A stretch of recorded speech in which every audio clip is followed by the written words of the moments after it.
আসসালামু আলাইকুম। রাতের শীর্ষ সংবাদে স্বাগত জানাচ্ছি আমি খাদিজাতুল বিথি। বেগম খালেদা জিয়ার চিকিৎসায় যুক্তরাজ্যের চিকিৎসক টিম আসছে বুধবার। এসএসএফ এর বিশেষ নিরাপত্তায় বেগম খালেদা জিয়া।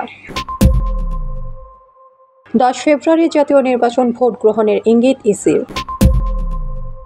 শিগগিরই দেশে ফিরছেন তারেক রহমান, মির্জা ফখরুল।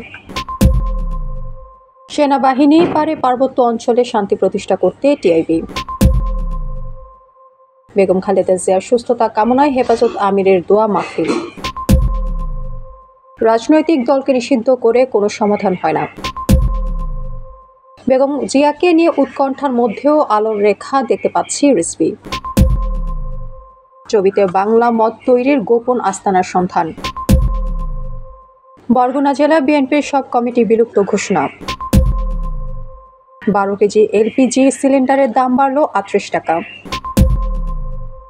বাংলাদেশি ট্রলার সহ 15 জেলেকে ধরে নিয়ে গেছে ভারতের কোস্টগার্ড। বিশেষ অভিযানে 24 ঘন্টায় গ্রেপ্তার 1195 জন। আয়ারল্যান্ডকে উড়িয়ে সিরিজ জিতল বাংলাদেশ।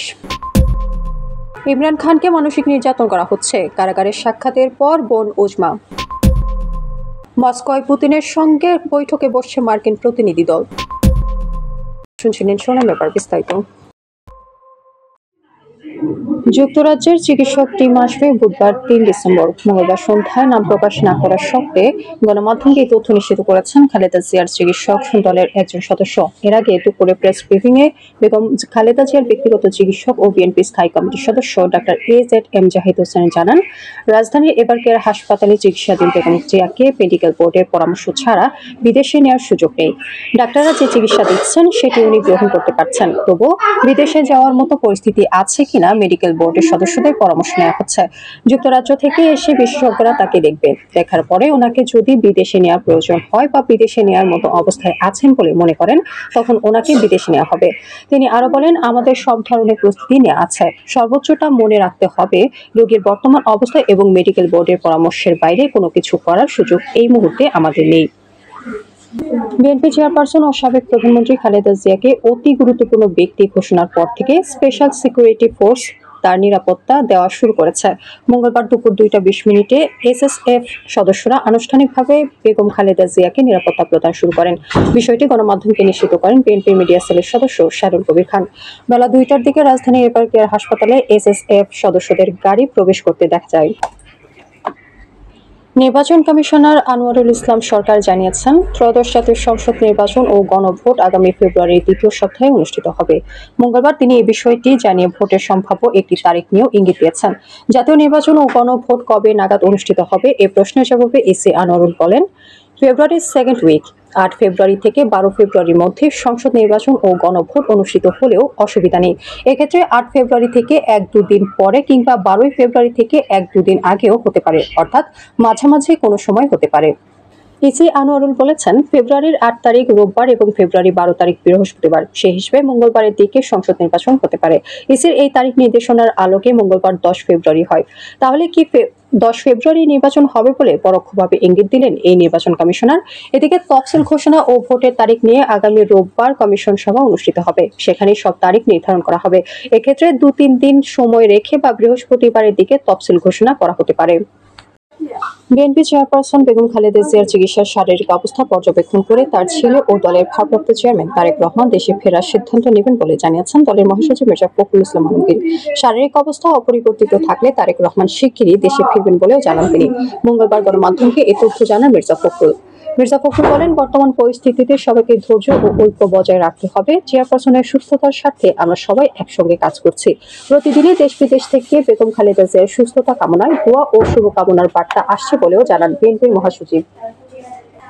পার্বত্য অঞ্চলে শান্তি প্রতিষ্ঠা, আদিবাসীদের অধিকার নিশ্চিত করার বিষয়টি বাংলাদেশের কোন সরকারের হাতে নেই বলে মন্তব্য করেছেন ট্রান্সপারেন্সি ইন্টারন্যাশনাল বাংলাদেশের নির্বাহী পরিচালক ডক্টর ইফতেখারুজ্জামান। তিনি বলেন, আদিবাসী বা পার্বত্য অঞ্চলে শান্তি প্রতিষ্ঠার মূল চাবিকাঠি আমি মনে করি সেনাবাহিনীর হাতে। পার্বত্য অঞ্চল বাংলাদেশ সেনাবাহিনীর কর্তৃত্বাধীন। তারাই পারে শান্তি প্রতিষ্ঠা করতে। মঙ্গলবার দুপুরে ধানমন্ডির মাইডাস ভবনে টিআইবির নিজ কার্যালয়ে সামাজিক নিরাপত্তার কর্মসূচিতে আদিবাসী জনগোষ্ঠীর অন্তর্ভুক্তি, সুশাসনের চ্যালেঞ্জ ও উত্তরণের উপায় শীর্ষক গবেষণা প্রতিবেদন প্রকাশ উপলক্ষে সংবাদ সম্মেলনের আয়োজন করা হয়। সেখানে সাংবাদিকদের এক প্রশ্নের জবাবে এসব কথা বলেন তিনি। বেগম খালেদা জিয়ার সুস্থতা কামনায় দোয়া করেন হেফাজত আমির আল্লামা শাহ মুহিবুল্লাহ বাবুনগরী। বিএনপি চেয়ারপারসন ও 3 বারের সাবেক প্রধানমন্ত্রী বেগম খালেদা জিয়ার সুস্থতা কামনায় কোরআন খতম ও দোয়ার আয়োজন করেছেন হেফাজতে ইসলাম বাংলাদেশের আমির আল্লামা শাহ মুহিবুল্লাহ বাবুনগরী। মঙ্গলবার বিকালে চট্টগ্রামের ফটিকছড়ি জামিয়া ইসলামিয়া আজিজুল উলুম বাবুনগর মাদ্রাসা মিলনায়তনে এই দোয়া মাহফিল অনুষ্ঠিত হয়। দোয়া মাহফিলে হেফাজত আমির বলেন, দেশের এই কঠিন সময় বেগম জিয়ার দ্রুত সুস্থতা প্রয়োজন। আল্লাহ যেন তাকে সম্পূর্ণ আরোগ্য দান করেন। তিনি বলেন, দেশের এই ক্লান্তি লগ্নে বেগম খালেদা জিয়া শুধু একজন রাজনৈতিক নেত্রী নন, তিনি দেশের গণতান্ত্রিক আন্দোলনের একটি প্রধান স্তম্ভ। তার সুস্থতাই দেশের মানুষের প্রত্যাশা। রাজনৈতিক দলকে নিষিদ্ধ করা কোনো কার্যকর সমাধান নয় বলে মন্তব্য করেছেন বিএনপি সহ আন্তর্জাতিক বিষয়ক সম্পাদক রুমিন ফারহানা। তিনি বলেন, রাজনৈতিক দলকে কাগজে কলমে নিষিদ্ধ করে কোনো লাভ হবে না এবং এটিতে কোনো সমাধান হয় না। সম্প্রতি এক বেসরকারি টেলিভিশনের টক শোতে এসব কথা বলেন তিনি বলেন, পলিটিক্যাল পার্টিকে কাগজে কলম নিষিদ্ধ করে কোনো লাভ হবে না।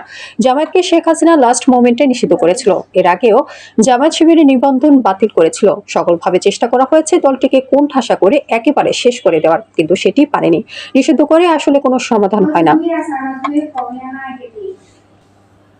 অনেক সংকট ও উদ্বিগ্নের মধ্যে আজ কিছুটা হলেও আলোর রেখা জানতে পারলাম যে তিনি খালেদা জিয়া চিকিৎসা নিতে পারছেন, এমনটাই মন্তব্য করেছেন বিএনপির সিনিয়র যুগ্ম মহাসচিব রুহুল কবির রিজভী। মঙ্গলবার দুপুরে রাজধানীতে যুবদল আয়োজিত খালেদা জিয়ার সুস্থতা কামনায় এক দোয়া ও মিলাদ মাহফিল অনুষ্ঠানে তিনি এমন মন্তব্য করেন। রিজভী বলেন, খালেদা জিয়া জীবন মৃত্যুর সন্ধিক্ষণে, তার সুস্থতার জন্য জনগণ আকুলতা প্রকাশ করছে। খালেদা জিয়াকে মিথ্যা মামলায় কারাগারে পাঠিয়েছে আওয়ামী লীগ সরকার। সঠিক সময়ে আওয়ামী লীগ সরকার খালেদা জিয়ার সুচিকিৎসার ব্যবস্থা নিলে আজকের অবস্থা হতো না। আগামী জাতীয় সংসদ নির্বাচনে ফেনী 1 আসন সহ 3টি আসনে বিএনপি প্রার্থী হিসেবে বেগম খালেদা জিয়ার নাম ঘোষণা করা হয়েছে। চট্টগ্রাম বিশ্ববিদ্যালয়ের জীববিজ্ঞান অনুষদ সংলগ্ন গ্রিন হাউস এলাকার পাশে একটি ঘরে অভিযান চালিয়ে বাংলা মদ তৈরির গোপন আস্তানার সন্ধান পাওয়া গেছে।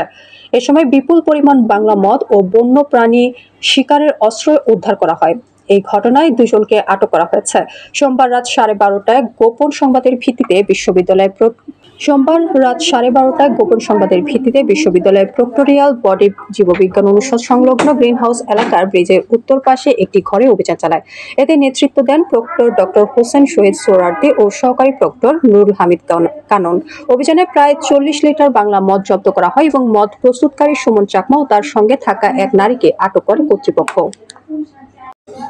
ডিসেম্বর মাসে ভোক্তা পর্যায়ে তরলীকৃত পেট্রোলিয়াম গ্যাসের দাম বাড়িয়েছে বাংলাদেশ এনার্জি রেগুলেটরি কমিশন। 35 টাকা বাড়িয়ে 12 কেজি এলপিজি সিলিন্ডারের দাম 1253 টাকা নির্ধারণ করা হয়েছে। সেই হিসাবে প্রতি কেজির দাম পড়ছে 104 টাকা 41 পয়সা। মঙ্গলবার বিকেলে ঘোষিত এলপিজির নতুন মূল্য সন্ধ্যা 6টা থেকে কার্যকর হবে বলে বিআরসি জানিয়েছে। নভেম্বরের আগের মাসের চেয়ে 26 টাকা কমিয়ে 12 কেজি সিলিন্ডারের দাম ধরা হয়েছিল 1215 টাকা। ডিসেম্বরে এসে এলপিজির দর অক্টোবরকে ছাড়ালো।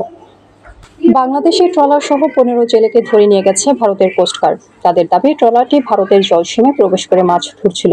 জানা যায়, গত রোববার রাতে ভারতীয় উপকূলরক্ষী বাহিনী এপি আল্লাহ মালিক নামে একটি বাংলাদেশি ট্রলার আটক করে। এ সময় ট্রলারটিতে 15 জন জেলে উপস্থিত ছিলেন। কাগজপত্র পরীক্ষা করার পর ট্রলার সহ ওই 15 জেলেকে আটক করে ভারতীয় কোস্টগার্ড। সোমবার সকালে তাদের ফ্রেজারগঞ্জ কোস্টাল থানায় হস্তান্তর করা হয়। সারা দেশে পুলিশের বিশেষ অভিযানে মামলা ও ওয়ারেন্টভুক্ত আসামি সহ বিভিন্ন অপরাধে গত 24 ঘন্টায় 1195 জনকে গ্রেপ্তার করা হয়েছে। এর মধ্যে মামলা ও ওয়ারেন্ট মূলে গ্রেপ্তারের সংখ্যা 767 জন এবং অন্যান্য 428 জন।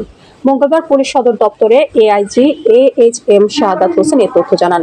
তিনি জানান, গত 24 ঘন্টায় সারা দেশে পুলিশের বিশেষ অভিযানে মামলা ও ওয়ারেন্টভুক্ত 767 জন আসামিকে গ্রেপ্তার করা হয়েছে। অন্যান্য ঘটনায় 428 জন। চট্টগ্রামের তৃতীয় টি-20তে দাপুটে পারফরম্যান্সে আয়ারল্যান্ডকে 8 উইকেটে হারিয়ে সিরিজ জিতেছে বাংলাদেশ। প্রথম ম্যাচে হারের পর টানা 2 জয় তুলে নিয়ে লিটন দাসের দল 2-1 ব্যবধানে সিরিজ নিশ্চিত করেছে। ব্যাট হাতে উড়ন্ত সূচনা হলেও বাংলাদেশি বোলারদের নিয়ন্ত্রিত বোলিংয়ের সামনে বড় সংগ্রহ করতে পারেনি আয়ারল্যান্ড। পল স্টার্লিং এর আক্রমণাত্মক শুরু সত্ত্বেও শেষ পর্যন্ত দলটি থেমে যায় মাত্র 117 রানে। বাংলাদেশের পক্ষে মুস্তাফিজুর রহমান ও রিশাদ হোসেন 3টি করে এবং শরীফুল ইসলাম 2টি উইকেট শিকার করেন। দারুণ বোলিং এর পর আত্মবিশ্বাসী ব্যাটিং সব মিলিয়ে সহজ জয় তুলে নিয়ে সিরিজ সিল করেছে টাইগাররা। পাকিস্তানি কারাবন্দী সাবেক প্রধানমন্ত্রী ইমরান খানের সঙ্গে দেখা করার অনুমতি পেয়েছেন তার বোন উজমা খান। আদিয়ালা কারাগার কর্তৃপক্ষ আজই তাকে এই সাক্ষাতের অনুমতি দেয় এবং উজমা খান কারাগারে ভাইয়ের সঙ্গে দেখা করেছেন। এই সময় ভাইয়ের সঙ্গে 20 মিনিট কথা বলেন উজমা। সাক্ষাৎ শেষে উজমা খান বলেন, ইমরান খানের স্বাস্থ্য সম্পূর্ণ ঠিক আছে, কিন্তু তিনি খুব রেগেছিলেন। তিনি জানান, ইমরানকে একটি কক্ষে সারাক্ষণ বন্দী করে রাখা হয়েছে এবং কারোর সঙ্গে যোগাযোগ করতে দেওয়া হচ্ছে না। তাকে মানসিক নির্যাতন করা হচ্ছে। এর জন্য তিনি পাকিস্তান সেনাপ্রধান অসীম মুনিরকে দায়ী করেছেন। ইউক্রেন যুদ্ধের অবসান করতে প্রেসিডেন্ট ডোনাল্ড ট্রাম্পের জামাতা জ্যারেড কুশনার এবং মার্কিন দূত স্টিভ উইটকফ মঙ্গলবার মস্কোতে রুশ প্রেসিডেন্ট ভ্লাদিমির পুতিনের সঙ্গে সাক্ষাৎ করবেন। বিভিন্ন স্থানে কয়েকদিনের টানা কূটনৈতিক প্রচেষ্টার পর এই বৈঠক হতে যাচ্ছে। ওয়াশিংটন জানিয়েছে, ইউরোপের দ্বিতীয় বিশ্বযুদ্ধের পর সবচেয়ে রক্তক্ষয়ী সংঘাতটির অবসান নিয়ে তারা খুবই আশাবাদী। তবে কিয়েভ এবং ইউরোপীয় মিত্ররা উদ্বেগ প্রকাশ করছে যে উইটকফ আলোচনায় রাশিয়ার কাছে অতিরিক্ত ছাড় দিয়ে ফেলতে পারেন। আমাদের আগামীকাল দুপুরে সংবাদ দেখার আমন্ত্রণ জানিয়ে এখনকার মতো বিদায় নিচ্ছি। দর্শক, ভিডিওটি শেষ পর্যন্ত দেখার জন্য আপনাকে অসংখ্য ধন্যবাদ। নিত্য নতুন সংবাদ পেতে আমাদের ইউটিউব চ্যানেল সাবস্ক্রাইব করুন ও নিয়মিত নোটিফিকেশন পেতে বেল বাটনে ক্লিক করুন এবং আমাদের ফেসবুক পেজটি লাইক করুন। এছাড়াও আমাদের ভিডিওতে লাইক দিয়ে শেয়ার করুন। আল্লাহ হাফিজ।